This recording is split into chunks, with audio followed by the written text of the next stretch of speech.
Buenos días a todos. Casi que hoy no hace falta que predique con tremendos testimonios y cómo hemos compartido hoy en este día. La verdad es que me siento conmovido y muy retado para compartir este mensaje que creo que toca muchos puntos de lo que hemos hablado. Siento que el fondo no es tan impresionante como el de Liliana y José, es un poco más soso, tiene un cuadro, pero, pero tendremos que aguantar con ello. Nada, que es un placer saludaros a todos de nuevo, aunque sea virtualmente. Como sabéis, esta semana teníamos el plan de volver a reuniones semipresenciales y la verdad, bueno, pues ya lo sabéis todos, ¿no? No ha sido por el COVID, ha sido por otra catástrofe, pero le damos gracias a Dios. Los planes de Dios han sido diferentes, pero que pase lo que pase y ocurra lo que ocurra, estamos muy agradecidos de que podemos reunirnos todos juntos, de que podemos estar aquí todos unidos en la distancia y que la presencia de Dios es igual para todos nosotros en todo lugar, ¿no? Ya sea que estemos en casa, ya sea que estamos todos juntos, Dios está en cada uno de los hogares.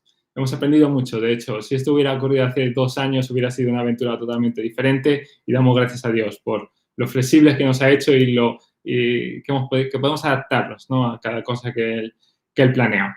Hoy vamos a volver a la saga de Gálatas, que como bien sabéis la dejamos un poquito aparcada cuando llegaron las Navidades, ¿no? Llegó el cumple de Jesús, pues ahí la dejamos aparcada y vamos a retomarla ahora. Si queréis ir yendo a vuestras Biblias, creo que de todas maneras se va a proyectar.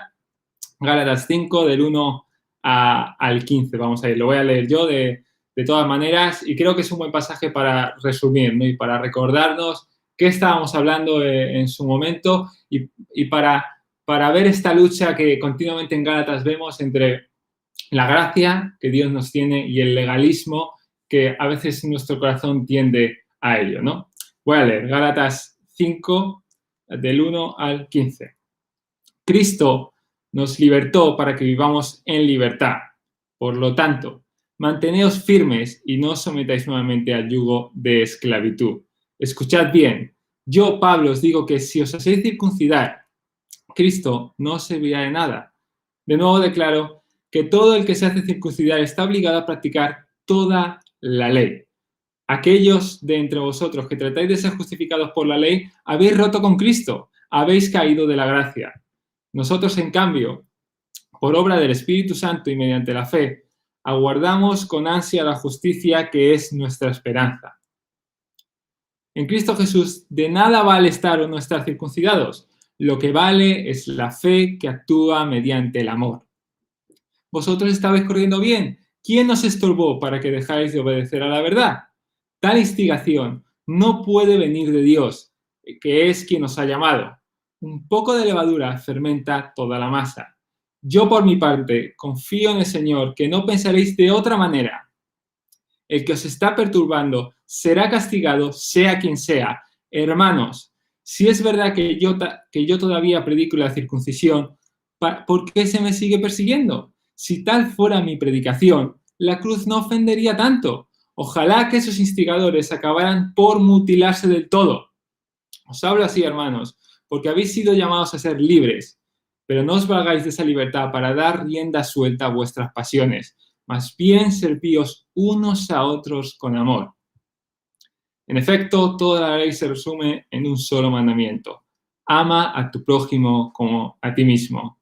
Pero si seguís mordiéndoos y devorándoos, tened cuidado, no sea que acabéis por destruiros unos a otros. Pablo escribió mucha parte del Nuevo Testamento y a veces son cosas positivas, a veces son cosas más negativas y en esto parece que está claramente muy enfadado con la comunidad de los Gálatas. Para ubicarnos, la carta de los Gálatas es una de las primeras que se escribieron en el Nuevo Testamento, se data más o menos entre el 48 y el 55 después de Cristo, cosa que hace que sea uno de los primeros escritos del Nuevo Testamento, incluso anterior a la mayoría de los evangelios. En esta época, el cristianismo, digamos que estaba en definición, ¿no? No se sabía muy bien la forma que iba a llegar a tomar. Había predicadores itinerantes por todo el mundo. Si recordamos la carta de Hechos, después de que Jesús fue llevado a los cielos, el Espíritu Santo descendió a todos los discípulos y todos ellos se esparcieron por las naciones para compartir esta buena nueva de Cristo. Y aunque podemos ver que Pablo tenía una manera de predicar, una manera de compartir centrándose en la cruz y en la gracia, otros compartían otro mensaje diferente. Jesús, de hecho, había sido judío. Los 12 apóstoles habían sido judíos. Pablo en sí mismo era judío. ¿Era el cristianismo algo diferente del judaísmo o tenías que ser judío para poder ser cristiano? No lo sabemos. A la vez que Pablo predicaba, había otro grupo de personas que también predicaba, que se llamaban los judaizantes. Se les llama ahora los judaizantes. ¿Qué quiere decir? Como el nombre indica, trataban de judaizar a la persona que quería acercarse a Cristo y que quería convertirse a Cristo. Y el primer símbolo de hacerse judío, ¿cuál es? La circuncisión. Trataban de que la persona se convirtiera en judío, se circuncidara para poder seguir a Cristo. Toda esta carta, y especialmente este pasaje, es una llamada de atención de Pablo a los Gálatas, diciendo que no se extravíen del camino correcto de la gracia. ¿Por qué os extraviáis y os hacéis circuncidar cuando ese ya no es el camino que Cristo puso delante nuestra? Pablo nos presenta aquí dos caminos claros, dos caminos muy sencillos. El camino de la ley, simbolizado por la circuncisión, y el camino de la gracia, por otro lado, simbolizado en la cruz de Cristo. Y ambos caminos son respuesta a una sola pregunta. Y de hecho, si somos honestos, es una pregunta que todos nos hemos hecho alguna vez, es una de las grandes preguntas que la humanidad se hace en su conjunto. Y es muy sencilla, es ¿cómo nos salvamos? ¿Cómo puedo yo ser contado dentro de la salvación? ¿Cómo puedo yo conseguir esta salvación que mucha gente predica? ¿Cómo respondamos a esta sencilla pregunta? ¿Cómo en lo personal todos y cada uno de nosotros tratamos de dar esa respuesta, aunque sea que pensemos que no hay salvación, marcará cómo vivimos nuestro día a día? Alguna respuesta muy común, quizá todos los hemos oído. Hay gente que dice, da igual el nombre que le pongas a Dios. Puede tener muchos nombres, con tal de que respetemos al prójimo, le dejamos vivir su vida y no nos metamos con ellos. Esa debería ser la buena religión de todo el mundo. Otros dicen, no importa lo que hagas, ¿no? Concretamente en tu vida. Dios es tan bueno y tan amoroso que al final de los tiempos salvará a todos. Otros dicen que al final habrá una balanza y que si las cosas buenas pesan más que las malas, al final te salvarás.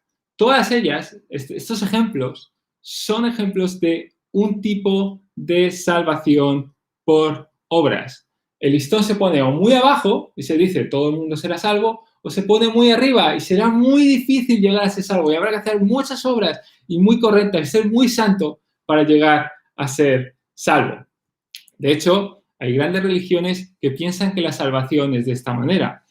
Los judíos, los musulmanes, incluso el hinduismo y el budismo, con su idea de karma, en una cierta manera, siguen esta línea. Y tristemente, también muchos cristianos y mucha gente que piensa en el cristianismo, piensa que el cristianismo funciona de la misma manera. Pero aunque sean opiniones quizás muy extendidas, ¿no? Y que oímos muchas veces, si reflexionamos en ellas seriamente y nos metemos en ellas y tratamos de indagar en sus consecuencias, ¿no? O cuál es el objetivo de estos puntos, esta manera de salvación tiene consecuencias fatales para todos nosotros.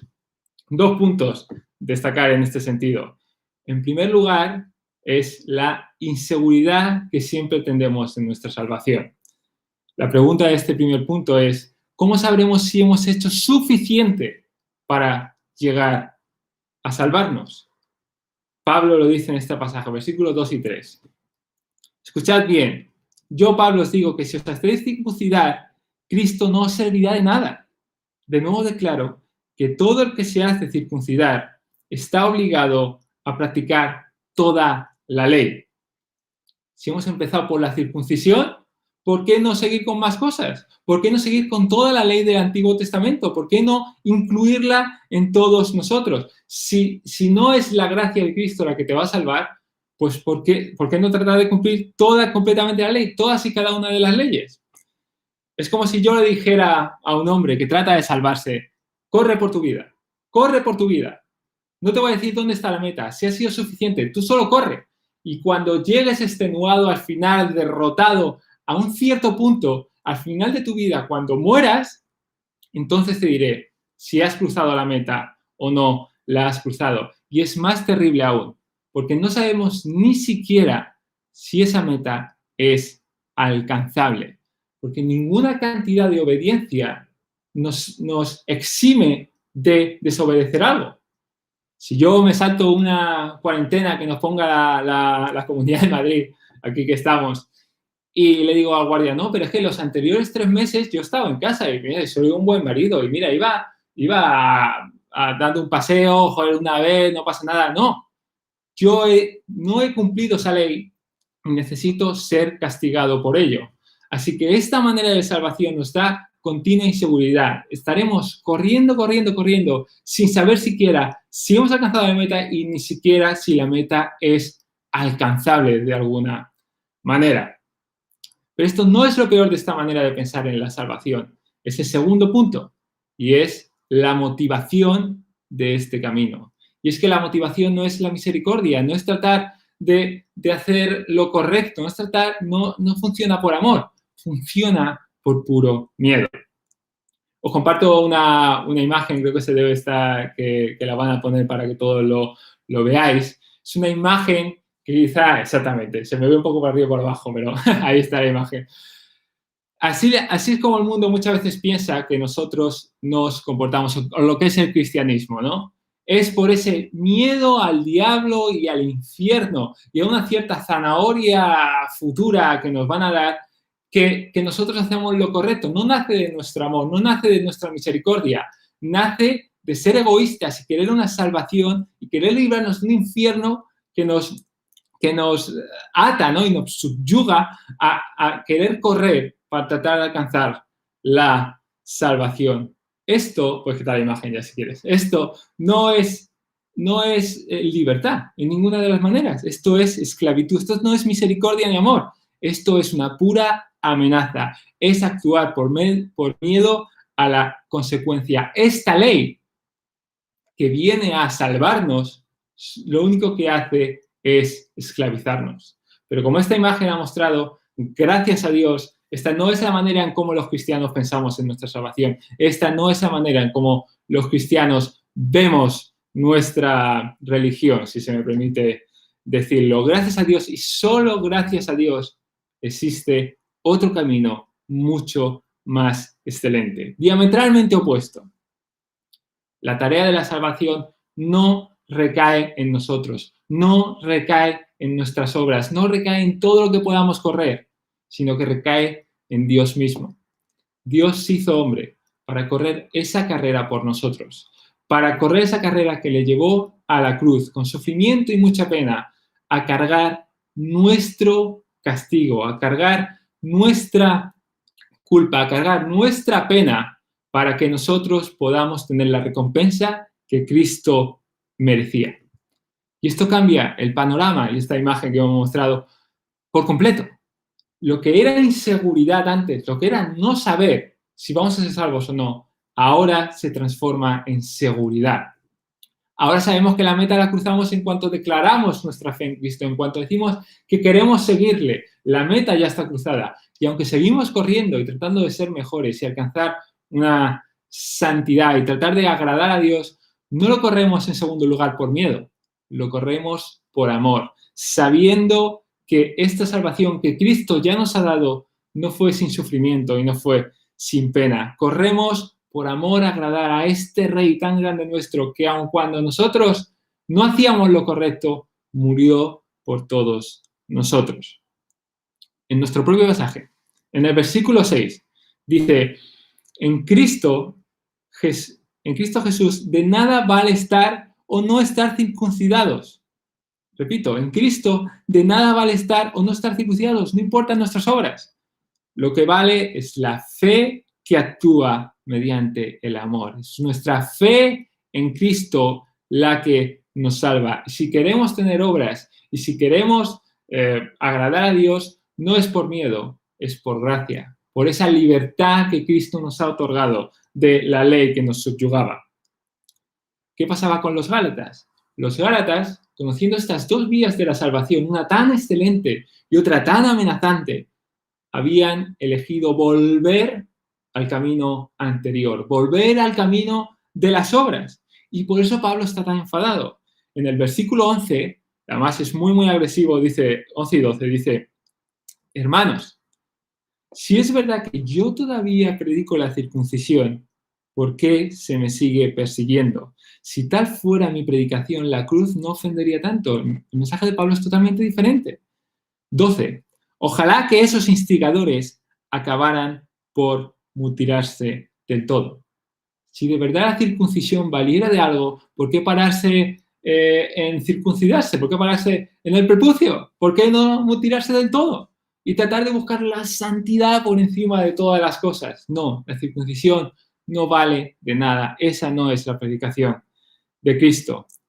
Queriendo volver al camino anterior, lo que están haciendo los judaizantes es por debajear, pormenorizar e insultar la cruz de Cristo, diciendo que esta no es suficiente para la salvación, diciendo que esta no es suficiente para nuestra salvación. Tremendo mensaje. Lutero, reflexionando en este pasaje, decía: la lengua no lo puede expresar, ni el corazón concebir lo terrible que es hacer que Cristo sea inútil. Calvino también dice: el que quiera tener un medio Cristo pierde del todo. Qué trágico es, hermanos, que Jesús, muriendo en la cruz, derramando su sangre, su vida, su alma, su agonía y su amor por nosotros, que a nosotros no nos aproveche de nada, que nosotros tratemos de volver a un camino que no nos va a salvar. Esto es en cuanto a los Gálatas. Este es el mensaje que Pablo tiene para los Gálatas. Pero os recuerdo que, como todo texto bíblico y como todo mensaje que encontramos en las Escrituras, está escrito para dos tiempos. No está escrito solo para ellos. Está escrito para su tiempo y para nuestro tiempo. Y aunque, gracias a Dios, nosotros en nuestro tiempo no nos circuncidamos para convertirnos al cristianismo, Dios nos libre de ello. Aunque la forma sea diferente, los principios siguen siendo los mismos en nuestra época. ¿Cuál sería nuestra circuncisión?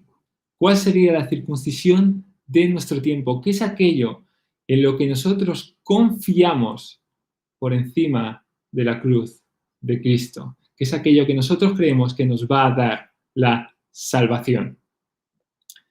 Quizás nuestra circuncisión es la rutina. Pensamos que servir en la iglesia, hacer ciertas tareas piadosas durante la semana, tratar de servir en ciertos y X grupos, eso nos ganará el cielo. O quizás nuestra circuncisión es una manera de hablar muy religiosa, ¿no? Conocer estas grandes palabras como la escatología, la soteriología, las homilías, o incluso predicar, que eso nos dará la salvación. Quizá pensamos que una manera de comportarnos, de vestir, de ser sobrios, de no vivir con ostentaciones, sino vivir sencillamente, que eso nos dará el cielo. Quizá pensamos que levantando las manos en la iglesia, yendo el domingo, eso de una cierta manera nos expiará los pecados que hemos cometido durante la semana y entonces podremos llegar a ser salvos. O quizá pensamos que dar un dinero aquí, dar un diezmo, dar una limosna en una cierta iglesia, eso cubrirá todos nuestros pecados.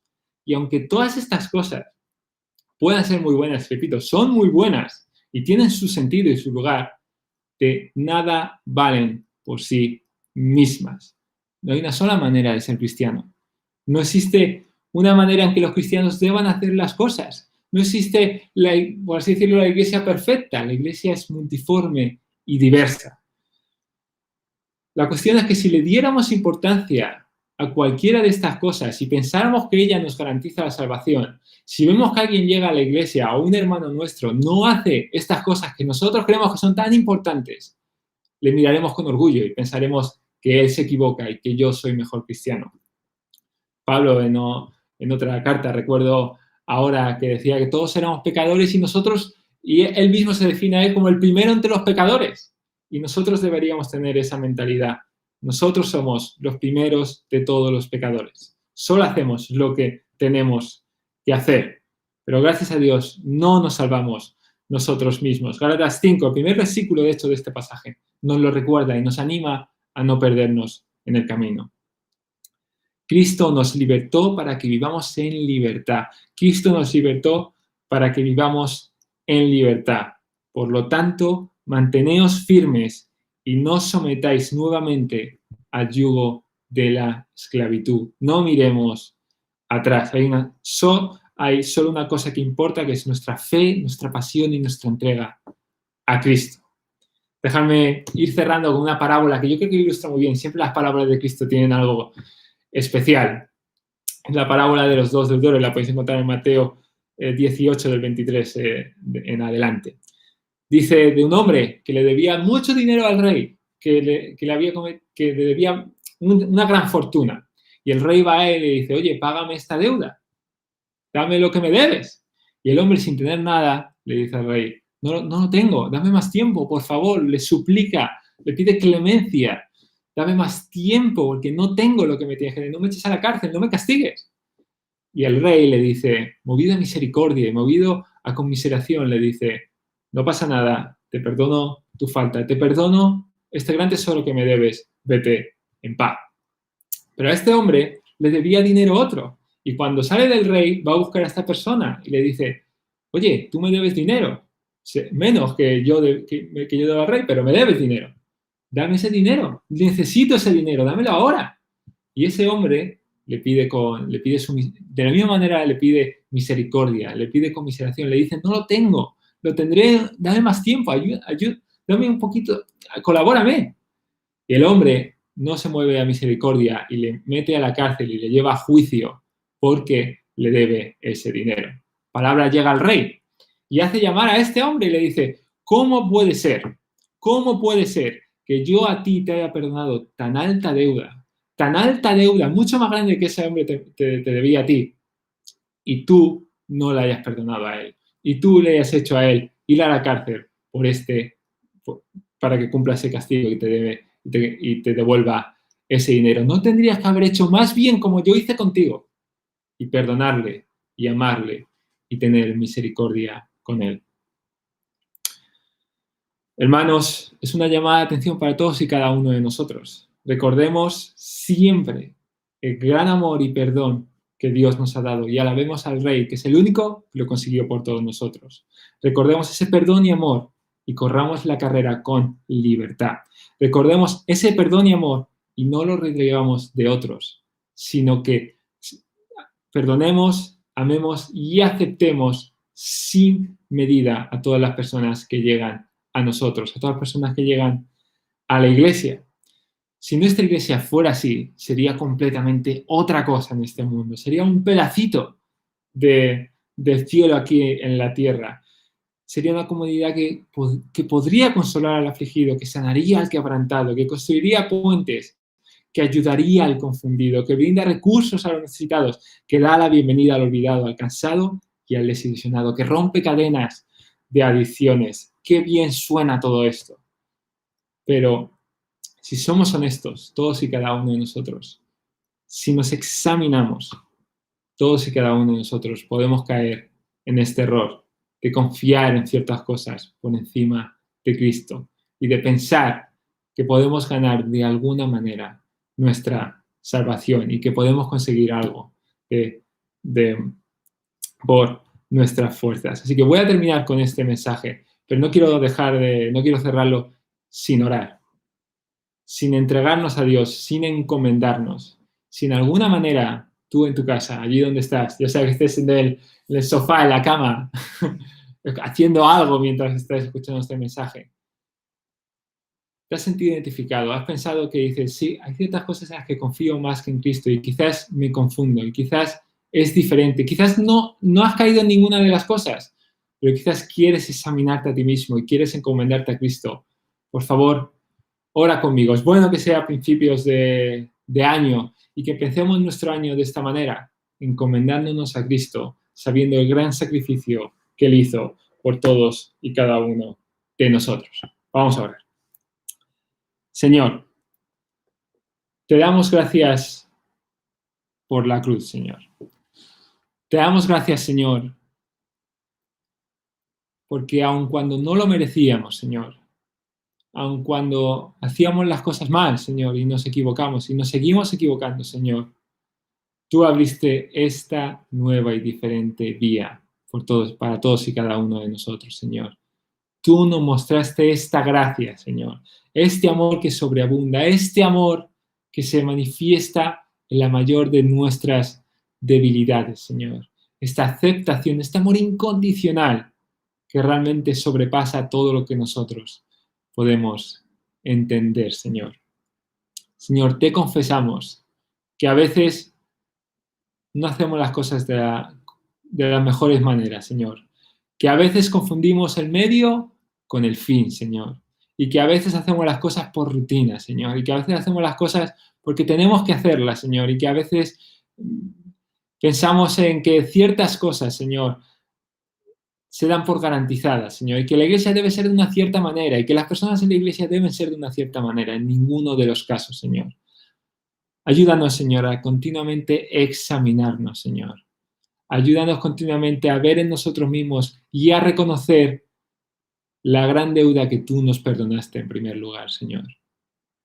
Y que nosotros, Señor, no la retraigamos de otros, Señor. Que no pensemos en términos de mejores o peores cristianos, Señor. ¿Qué sinsentido es ese, Señor? Más bien, ayúdanos, Señor, a nosotros mismos individualmente a tratar de agradarte más a ti, Señor. A tratar de entregarnos más a ti, Señor. A tratar de vivir más por ti, Señor. Y a estar continuamente más y más enamorados de ti, que es lo único que merece la pena en este mundo, Señor. Ayúdanos, Señor, a vivir nuestra fe con pasión, Señor. Con ganas, con entusiasmo, que transforme nuestra comunidad, Señor, y que haga de Cristo Salvador, Señor, de Príncipe de Paz, de todo el que nos esté escuchando, Señor, una vida fructífera y una comunidad que sea completamente diferente en este mundo, Señor.